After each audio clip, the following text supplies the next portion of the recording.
Hello, hi, expose GH, baby. I'll be a mini check a siena and Mao. Nigel Gazy, a friend of the NDC prophets. I one was your share, come channel, was share, and mem. Last one, the end of Bemu. And I heard Nigeria, why you my year appointment I am money be. They say, be I also be I don't know for business. Hey, na Nigel Gazy, well, in the bedu because. And I'm your mama who ti oma sori egu. Eno no katechie di fila biaba. Where they mean to make a patrol. A good team. Na wo ye na juni bie na no akofi. Agoro ni beku.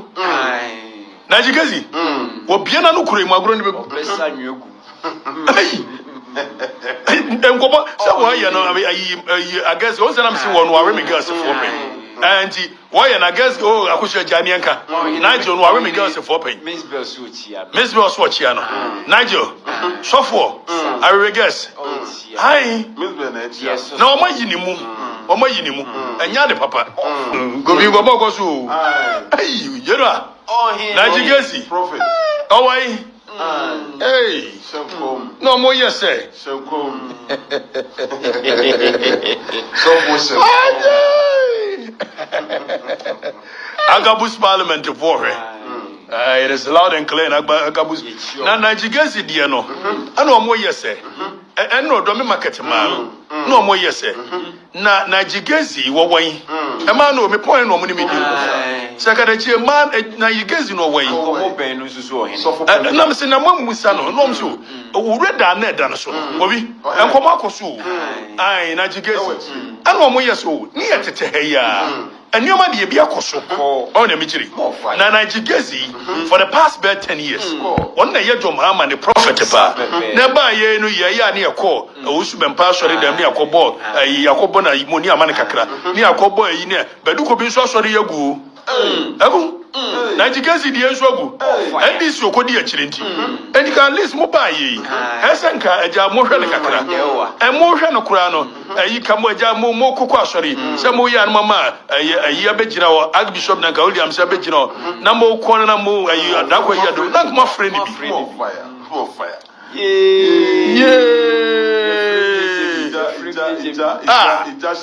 Eja sansechi. Ano mo ye no mse na Nigel Gazy. E na asie. Nigel. Kofi. No kura wo mo pa ne se. Ani ye no mso. The last Ethiopian plane enya crash no. Sana Nigel Gazy ne Ewura John Mahama ne team wo. I know mo call say Israel no ye what e dey no call ye. Manfo na eka. So mo dey atudwa. Say Nigel Gazy ne John Mahama na net Ethiopian flight no enya crash no ne na net team wo. Why would you be Manfo na eka o. Enkomo ni nie. Whispers from the corridors of power. Exactly. Come here so Nigel Gazy kura no e wotimi fa John Mahama ho atade. No de akọ Israel akọ bompa ya mane America so mu nim wa mu nim etu aye na do me forma ne se etimi ba na djube etu na me ame forma boss ore Julius Debra no wa ba we eja wo hye sanja yi Hyundai bi mu na Hyundai boko na ayi wa de John Mahama nyina na eba sa na do me for ne ka se no oba kro omudum kanea na de America omunim se whispers from the corridors of power Adam Eja Gazy. Hey, na fe wo ba ya. Omo di ni yo mo. Bedu ko bi wo kam. I said omo sofo pa ne. And MPP for mo nye say yes so apeso asofo. E say no ayi osu be mpa ko hadia. Nigel Gazy munya na munya fast. Why? Munya tew. Ah mo ko fa no. Oni bedu ko bi. Mo ko to omo. Nigel Gazy mi mfili no. Na de omo de ya na de nya fe. Hey, ko bi. Woni na say na John Mahama no nya na so ba bio. No nya na gene. Julius Debra mami first lady woni Nigel Gazy ai no mo na John Mahama born no it is obi be kaya John Mahama kura no the first declaration or yes obesa babio the second coming no waya no ukwada na ukwada no waya na 9 pm ana go focus on Nigel Gazy na yes one time no one yes it took her records na ai akwankyere Nigel Gazy na man akwankyere. So one declare no quarter 9 p.m. And come on, so Enkomo ko so. Enkomo ko no obie na no a so mo ye na guess fo ne bi ni kodi nkomo se. Na je ye no ba no mo yi ho ma me se ga je se ni de na ai munyo. Na je kasi. Nkono wonde. Papa Gezi. I'm telling you. Papa Gezi. Oh fire. Bedu ko bi wo wai. O ma bua he mo me yanka no kure bi. Se de bedu ko bi ni na je Gezi do mo kra to ho ma jo mama. Enyo ma ye ni o. Se de na mo frefre dan ka mo be bompa mo mfra mo bi no so mo mpa. Mo recognize o mo. Na nya sa nya de sa. Eni ada kwa mo na bompa. Na hwe ada kwa ye no kra se am se ne tu twi kakra. So on se John ko kuma si ya ko fra so foi. Mo wo lo. Opam so mu wo. Omu dwaba. Nkomo wonde. Flowers. Papa flower. Kobi, Papa flowers. na jigazi. What me fa jo mama ta de ko Israel. Eko boso mpa ye nyoma nyankoma de ko so ne ade. Woni amani nyina ka che. Wayebi. Abe ne ye yini mu. Na jigazi me ayi do de information ba. Why no say se na ji biana no a agoro ne begu. Ana obenya bi na no. Obenya bi ho. Ai o hene. Enya de o. Says once we try to ko fom. I'm not fine. Ah. Show around. Hey. Nigel. Papa so. Papa Sofo. Bibi Koso. Bobby. Engrofo bofu. Awofo na dwa. Papa bi. Ayi totobi o mo dwa. O mo hwedwo ma mo hu no. Sa. I don't person. I don't want to see na. O say. O mo office no. Ayi bibi bi ayi chapel de bende street no. Street no. Go wo ho. E wo ho. No mzo mo hu president. Mo hu president. Ampa. I'm telling you. Hey. President didn't President. Eti na jukesi. President den wa kanwura. O ti lo. Wajifum. President Ebubai. Kobi, Nigel biana no kuro yimu a. De besie. Mebua Nigel no wa wodi o anya yi. Wa kan on be frɛ no. Oh, aka o me frɛ no. Dabi o. Say nya be duru what de on be frɛ no. O se me ka ayi akwai de reference. Rexoma. Ade achi ya no mpe bi ma no. Abibai. Me ka ayi otuko no. Ade achi ya no mpe bi ma no. Enti anya mo waze we maka o mpe bi ama no.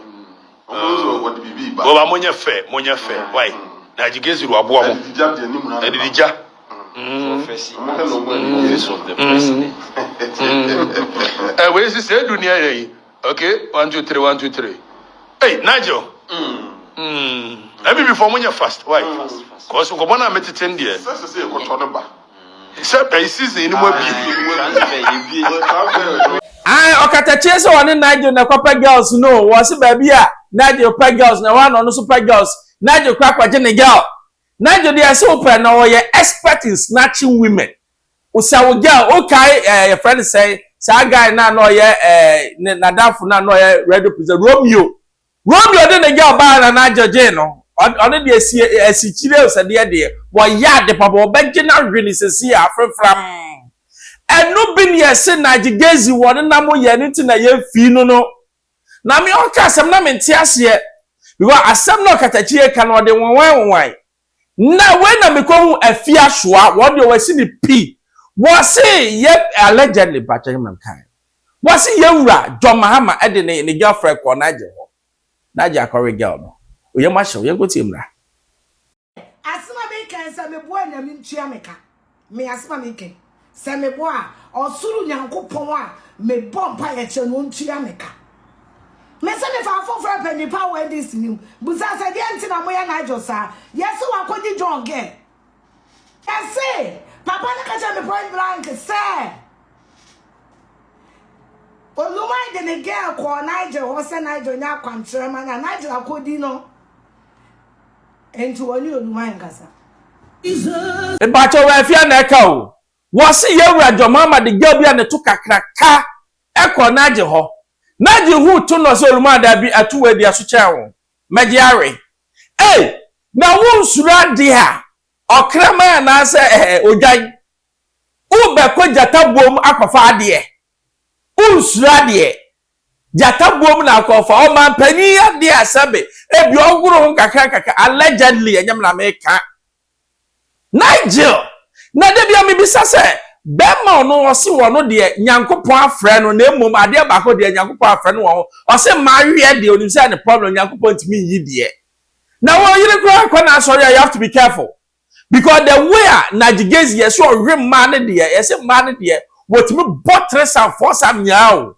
aso dem wa ene won pa bi wo yes o kwa no de asisu kemu oya was prophecy wo boa prophecy bi ani ho hwe wi ase afro wa nkase afro ena ya afro so aye wunwuma pa ne bedi wachi na wo ya merry de na bri na se obi aka wo su be pa Nigel ani bedukobi ye humi ai afen Matthias se wakobo mampanyi girl anyam nam kae afia ne kae ai FNC ya high exposure chefem Bruce o subscribe me tumpa na saka Manuel.